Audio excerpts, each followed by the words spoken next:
Es el doctor Carlos Falces, vicedecano de Gestión de Estudios de Psicología.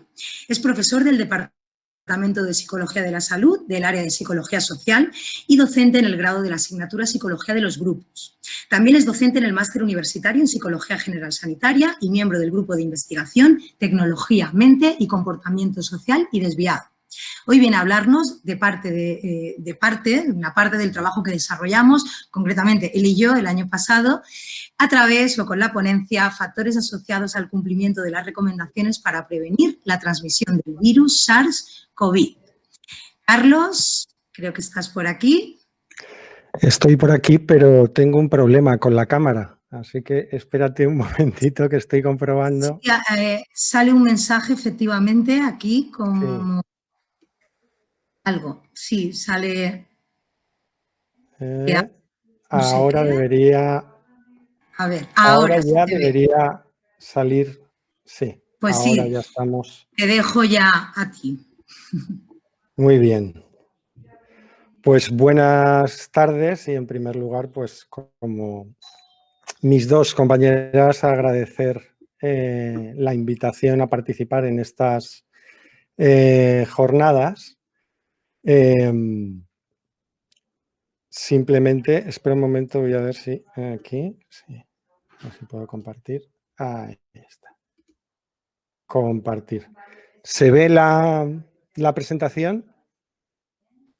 Así es. Muy bien. Bueno, pues agradecer a la facultad la invitación a participar y especialmente agradecerte a ti la organización, porque has sido tú la persona que ha llevado todo el trabajo que supone la organización de este tipo de actos y de estas jornadas en concreto. Bien. Como sabéis, yo lo que voy a hablaros es de, como veis por el título, de cuáles son los factores asociados al cumplimiento de las recomendaciones para prevenir la transmisión del virus del COVID-19, del SARS-CoV-2, y que es un trabajo que, como ha dicho Rebeca, pues hemos realizado durante el último año. Bueno, yo básicamente lo que voy a hacer es presentar algunos resultados de un estudio que realizamos, de una encuesta que realizamos durante la primera ola de la pandemia, pero que tiene que ver con un proyecto más amplio que está conectado con la idea de tratar de desarrollar un esquema sobre cuáles son los factores que nos llevan a cumplir o incumplir las normas en general, las normas sociales, y en este caso en concreto, qué factores nos llevan a cumplir o no las recomendaciones de prevención del SARS.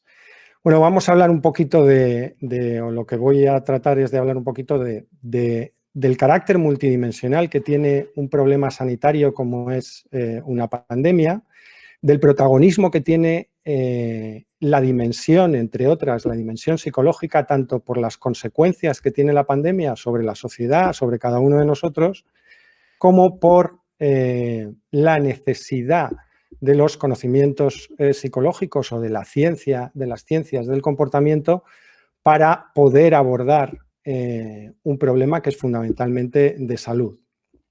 Y finalmente, pues voy a hacer un pequeño análisis de cuáles son los factores que nos llevan a incumplir, cuál es la teoría o la idea por defecto de cuál es, digamos, la herramienta que psicológicamente es más potente para hacernos cumplir o no, o realizar o no una conducta, y cuáles son algunos otros factores que debemos tener en cuenta a la hora de considerar cuál puede ser el éxito de algunas de estas recomendaciones, cómo debemos evaluar su eficacia y cómo podemos implementarlas con el mayor éxito posible. Bien, ya todos lo sabemos, pero casi llevamos, parece mentira, pero casi llevamos ya más de un año conviviendo con este virus, alrededor de marzo, la primera semana, segunda semana de marzo del 2020, la OMS declaró el virus una pandemia internacional. Y después de un año, pues tenemos algunas cifras que dan claramente idea de la gravedad, si no la tenemos ya cada uno de nosotros, pues de la gravedad de este problema. Más de 2,7 a día de hoy millones, 2.700.000 personas fallecidas a causa de la enfermedad y más de 127 millones de personas confirmadas como infectadas por esta enfermedad. Así que estamos claramente ante un problema de salud, un problema, sobre todo un problema cuyo núcleo es un problema físico, es un virus que nos infecta, pero que sin embargo se manifiesta de manera multidimensional, pues porque afecta a nuestro bienestar económico, afecta a la estabilidad política, a las formas o a los conflictos que hay en torno a cómo enfrentarse o cómo responder a los desafíos que presenta la pandemia, a nivel social, porque hay diferencias en función de diferencias tanto culturales como diferencias a nivel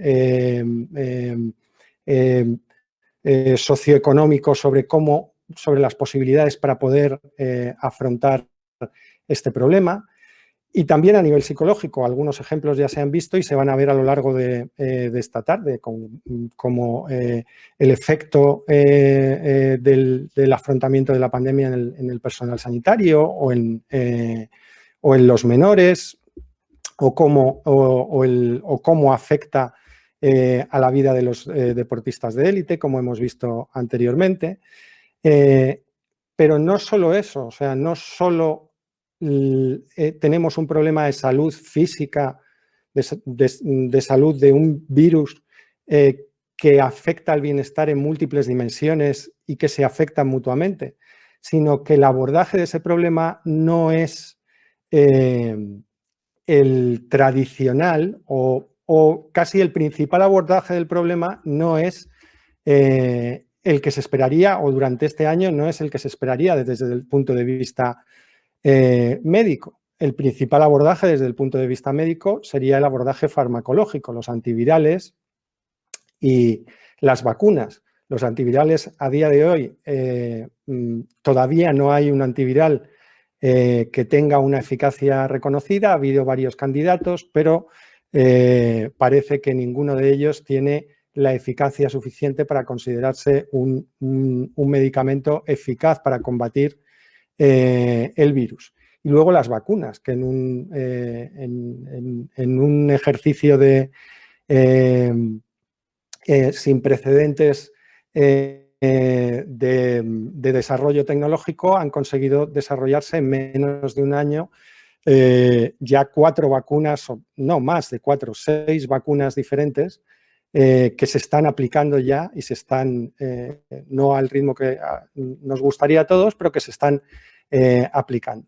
Pero sin embargo, durante todo este año, el principal abordaje ha sido un abordaje de carácter preventivo y conductual, desde la recomendación sobre qué estilos de vida pueden protegernos o prepararnos mejor para las consecuencias de la pandemia, hasta sobre todo la recomendación de normas de comportamiento, desde cambios o insistencia en la higiene de manos, la distancia social, el uso de mascarillas, no tocarse la cara, no permanecer en interiores, la limitación de desplazamientos, la limitación de aforo, restricción de actos públicos, los cambios en la forma de trabajar, en la educación, hasta las medidas más extremas de confinamiento.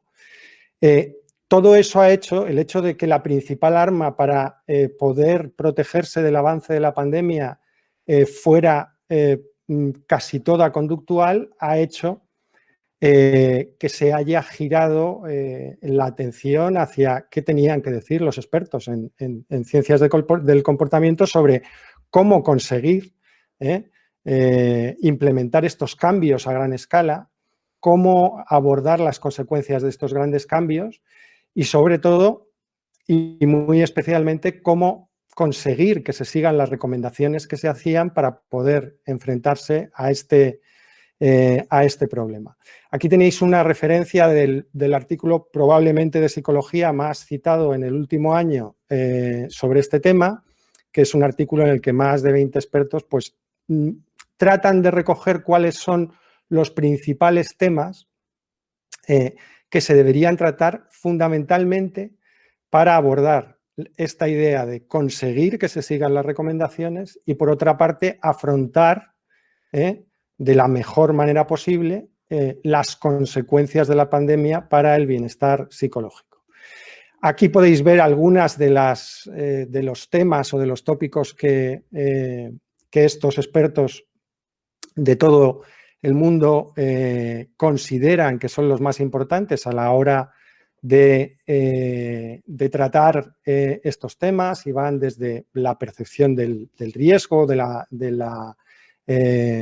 amenaza de la pandemia, desde la ciencia de la comunicación, por ejemplo, pues cómo persuadir, cómo crear mensajes persuasivos para hacer que se sigan esas recomendaciones, el papel que juega el contexto social, el papel que juegan los intereses, la capacidad para poder conjugar los intereses tanto individuales como colectivos, pero haciendo énfasis siempre en que todos estos conocimientos deberían ser puestos fundamentalmente al servicio de conseguir que se sigan las recomendaciones para frenar las consecuencias de la pandemia.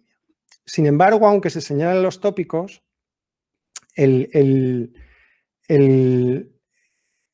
considerar y el aceptar que esta dimensión psicológica, este análisis del comportamiento es importante para poder manejar y enfrentarse con éxito a la pandemia mientras no existieran otro tipo de soluciones, va más allá de simplemente identificar estos tópicos. Porque, por ejemplo, esta idea de conseguir que se sigan las recomendaciones, ¿qué tipo de recomendaciones? Por ejemplo, algunas de las recomendaciones que se realizan consisten en la prescripción de una conducta. Por ejemplo, póngase la mascarilla o lávese más las manos. Pero otras consisten en la prohibición de una conducta. Como, por ejemplo, no salga usted a partir de tal hora o no se reúna con personas con las que no conviva, o no acuda a actos masivos y no permanezca determinado tiempo en interiores. También, ¿cuál es el proceso de adquisición de ese tipo de recomendaciones? La gente puede tener buena voluntad a la hora de realizar o de querer cambiar su comportamiento, pero la adquisición de un hábito o de una determinada conducta puede ser un proceso muy rápido porque es muy sencillo y no entra en conflicto con ningún otro, o puede ser un proceso lento que llevará pues varios periodos en los que esa conducta no está del todo asentada y se cometen errores o no se realiza correctamente. Probablemente, si nos vamos atrás en el tiempo y pensamos en cómo nos manejábamos a la hora de ponernos la mascarilla hace unos meses, ahora veremos que no lo hacemos con la misma soltura, incluso en una conducta tan sencilla como esta. ¿En qué medida? Para saber si se ha tenido éxito en una conducta, ¿cuánta gente debe seguir la recomendación? ¿Cuánta gente debe ponerse la mascarilla o quedarse en su casa o cuántas fiestas no deben celebrarse para que consideremos que hemos tenido éxito a la hora de pedir a la gente que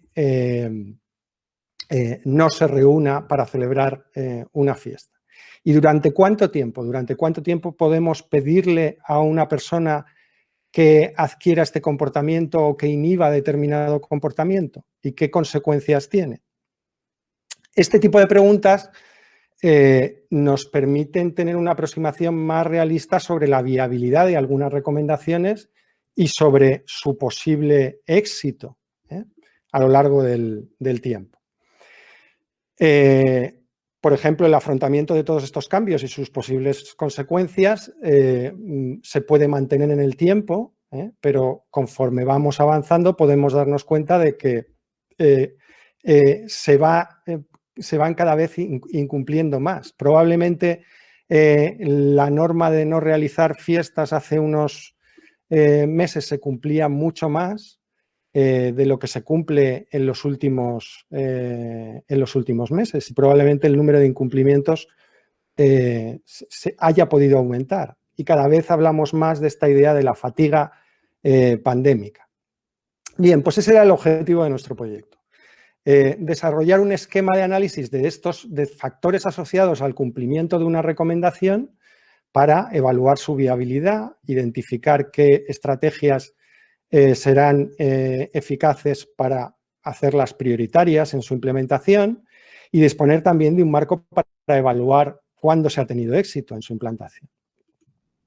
Bien, y para eso pues teníamos, digamos, como una doble estrategia. Por una parte, en una primera fase realizamos una encuesta sobre cómo percibía la gente pues las medidas o las recomendaciones que se hacían y qué factores podían estar asociados a ese cumplimiento o no cumplimiento, y es una encuesta que se hizo durante la primera ola de la pandemia en 2020 con 1.017 participantes y que estuvo centrada sobre todo en la valoración de la medida del confinamiento, porque en aquel momento era, digamos, la gran medida para contener el avance de la pandemia.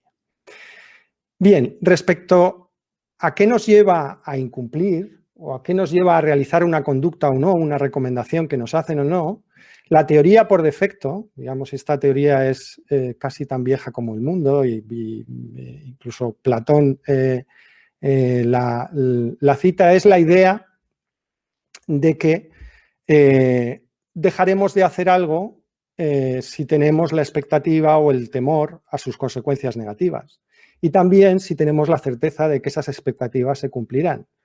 Es decir, en la medida en que tengamos miedo a contagiarnos o en la medida en que tengamos certeza de que si no cumplimos con las recomendaciones nos sancionarán, pues cumpliremos con las recomendaciones. Esta sería la idea de, digamos, de cómo podemos conseguir que la gente cumpla o siga las recomendaciones que les hacemos. Bien, es una idea que efectivamente tiene su razón de ser. ¿Por qué? Pues porque el miedo funciona, el miedo es una emoción valiosa que guía nuestras decisiones, y la certeza de obtener un resultado negativo de algo que no nos gusta, también, como por ejemplo de que nos pillarán si hacemos algo que está prohibido, pues funciona y puede orientar nuestras decisiones. Sin embargo, este elemento, que es el de sentido común y el que nos sale y que de manera intuitiva entiende todo el mundo, no es el único y probablemente no sea el principal en muchos ámbitos o en muchas situaciones en las que queremos que alguien realice un comportamiento o que alguien siga o que cumpla con una determinada norma. Por ejemplo, otros factores, el coste psicológico. ¿Resulta molesta la recomendación que me hacen? Es decir, ¿hasta qué punto, por ejemplo, ponerme la mascarilla es algo que me resulta molesto o no? ¿En qué medida puedo controlarlo? ¿En qué medida tengo una idea adecuada de si estoy cumpliendo con la distancia social? ¿En qué medida en todas las situaciones puedo controlar el cumplimiento o el seguimiento de esta recomendación? ¿Soy consciente de ello? ¿De que estoy cumpliendo, que lo estoy haciendo correctamente o no? ¿En qué medida puedo controlar el tocarme la cara cuando es un movimiento reflejo que hacemos siempre? ¿O en qué medida la recomendación que me hace me impide realizar otras actividades que son muy atractivas? Por ejemplo, irme de fiesta, que es lo que un joven o muchos jóvenes harían un fin de semana normal en sus vidas, salir de fiesta.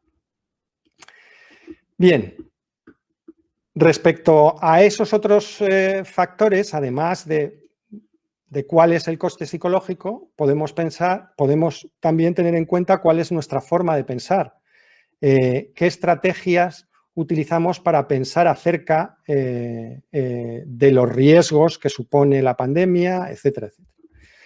Creo que lo que me recomiendan es útil. Bueno, tenemos ejemplos de personas que creen que no. La situación extrema serían, pues, estas personas que se identifican como negacionistas o que creen o que siguen determinadas noticias que les hacen cuestionar la utilidad o la validez de una medida. O, por ejemplo, nuestra tendencia a creer que nos van a pasar menos cosas malas que los demás, que estamos menos en riesgo que los demás, etcétera, etcétera. Es decir, por defecto tenemos una tendencia a pensar que lo malo nos va a suceder en menor medida que a los demás, y eso también puede tener consecuencias sobre qué medidas o cómo adoptamos o con qué interés adoptamos determinadas medidas que se nos recomiendan para protegernos del virus. Y también el contexto social, qué hacen los demás, las normas sociales y las normas morales, lo que hacen otros que nos importan de nuestro grupo de referencia, lo que yo percibo que hacen los demás, lo que percibo que los demás creen que es deseable y también lo que yo creo que está bien o mal desde el punto de vista moral. Y por último, la identificación social, la medida en que yo me veo identificado con mi grupo, con mi cultura, de una manera mayor o menor. Hay algunos estudios ya que muestran esta idea y ven cómo diferentes culturas y la medida en que la gente se identifica con esos valores culturales tienen un efecto directo sobre la explicación por ejemplo, del número o están asociados al número de fallecimientos por COVID. Hay culturas donde la gente siente una identificación con el hecho de seguir de manera estricta las normas y en los países que tienen ese tipo o donde la mayoría de la gente se identifica con ese tipo de cultura, el número de fallecimientos por COVID ha sido menor. Y sin embargo, en los países donde el valor cultural con el que se identifica la mayoría de la gente es el de ser relajados en el cumplimiento de las normas, el número de fallecimientos por COVID es mayor. Bien. Y vamos, después de hacer este repaso sobre las características un poco de los costes psicológicos asociados a la tarea, la forma en que pensamos sobre las recomendaciones que nos hacen y el contexto social en el que nos encontramos, pues vamos a ver algunos resultados del estudio que hicimos. Aquí podéis ver digamos, la variable principal de la encuesta del estudio, donde se ve que las personas fundamentalmente informaban, los participantes en el estudio, que cumplían completamente con las recomendaciones y especialmente con las recomendaciones sobre el confinamiento, que no se saltaban ninguna de las recomendaciones que se establecían dentro de esas medidas de confinamiento. Sí que tenemos, digamos, en este sentido, muy poca variabilidad en la muestra. Todos los participantes, o la mayoría de ellos, reconocían seguir la recomendación. Bien, sin embargo, tenemos algunos indicadores por ejemplo, respecto al modo de pensar del sesgo optimista. Por ejemplo, cuando se comparaba el miedo a contagiarnos a nosotros mismos frente a contagiar a los demás, y esto, si lo pensáis, habría que pensar sobre en qué está contestando realmente la gente cuando se le hace esta pregunta, pero cuando se le pregunta a las personas cuál es el miedo, si tienen miedo de contagiarse, que es un indicador de percepción de riesgo o de percepción de amenaza, en este caso, con el virus, la gente cree que se contagiará más que puede contagiar a otros. Esto, desde el punto de vista lógico, no tiene sentido, pero en cualquier caso, la gente piensa que tiene, es decir, que es menos preocupante que se contagien ellos que ellos puedan contagiar a otros. Igualmente, las personas o los participantes pensaban que se recuperarían con mayor rapidez ellos que la gente o que el resto de la sociedad. Es decir, que esta pandemia les afectaría en menor medida a ellos que va a afectar al conjunto de los ciudadanos. Y además, prácticamente todos los participantes en la encuesta creían que cumplían más que lo que cumple la sociedad en general o el resto de los ciudadanos. Algo que de nuevo es imposible desde el punto de vista lógico. ¿Cuál es el problema con esta comparación positiva respecto a los demás y esta percepción de no temor respecto al propio contagio? Que la medida en que yo no tengo miedo y no tengo percepción o creo que el problema es menos grave para mí que para los demás y creo que cumplo más de lo que cumplen los demás, es muy probable o es más probable que me descuide en el seguimiento de las recomendaciones que se están realizando o que no sea consciente de en qué medida estoy incumpliendo o siguiendo o no siguiendo algunas de las recomendaciones. Y por último, y de manera rápida, aquí tenéis algunas de las correlaciones entre distintos aspectos de ese modelo por defecto o de esos otros factores que de los que hemos estado hablando. El modelo por defecto diría que el miedo de contagiarme yo, incluso el miedo de contagiar a otros y la certeza de que si no sigo las recomendaciones me castigarán, sería un elemento que debería tener una relación con el grado de cumplimiento. Pues, como podéis ver, estos tres elementos son los que menos relación tienen con el cumplimiento. Sin embargo, ideas como el grado en que me resulta molesto seguir las recomendaciones sí que tienen una relación con el incumplimiento. A mayor coste percibido de seguir las recomendaciones, menor cumplimiento.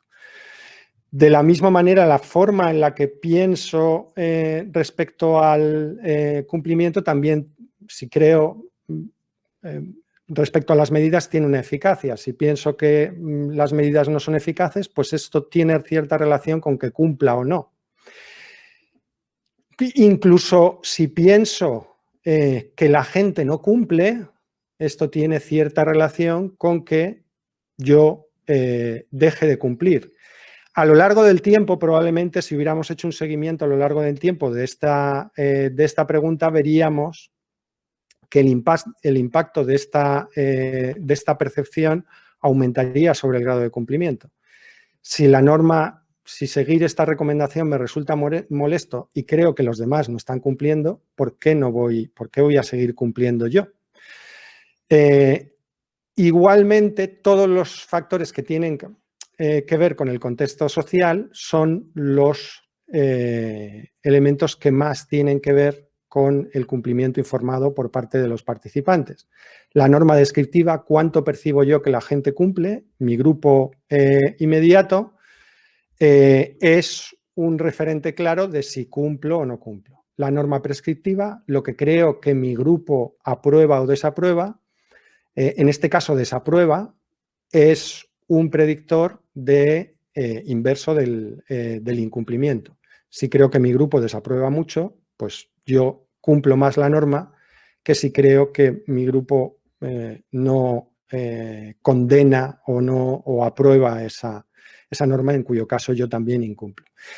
Y si yo creo que está bien o está mal desde el punto de vista moral, esto que sí que tiene que ver con, entre comillas, el modelo por defecto, sí que afecta al cumplimiento. Cuanto peor creo que está no seguir las recomendaciones, más cumplo con ellas. Y también la identificación con el grupo de referencia. Los participantes que se sentían más identificados con su país parece que estaban más dispuestos a cumplir, o que cumplían más, y también, aunque no está aquí el resultado, que estaban más dispuestos a soportar las medidas durante más tiempo. Es decir, a mantenerse con esas restricciones de movimiento o siguiendo esas recomendaciones durante más tiempo. Bien, pues estos son algunos de los resultados de este estudio que realizamos. Y la segunda fase es la del desarrollo de ese esquema de análisis, ¿no? Ese esquema de análisis tiene fundamentalmente, hay una parte que no he comentado aquí sobre cuál es el fundamento de esos dos ejes que pongo ahí. Uno sería el de los costes psicológicos y tendrían que ver con aspectos de la tarea, con aspectos cognitivos, como hemos dicho, que tienen que ver con la forma en que la gente piensa sobre los distintos comportamientos y también con el contexto social. Y el segundo sería la duración en el tiempo. Teniendo en cuenta estos dos factores, analizando cuáles son los factores que incrementan los costes psicológicos respecto en estos tres grupos, y el mantenimiento en el tiempo, podríamos construir una especie de guía de recomendación o de identificación de las estrategias más eficaces para su implementación. Por poner un ejemplo, uno de los principios generales es: si uno quiere que las personas sigan la recomendación, tiene que diseñar intervenciones que disminuyan en la medida de lo posible los costes psicológicos.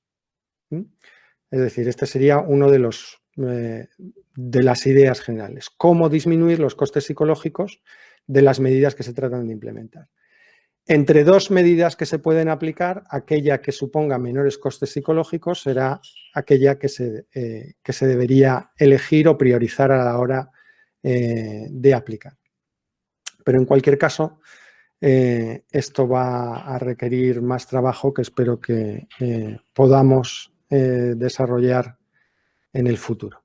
Y nada más, gracias de nuevo. Espero haber cumplido con el tiempo. Y muchas gracias de nuevo por la invitación.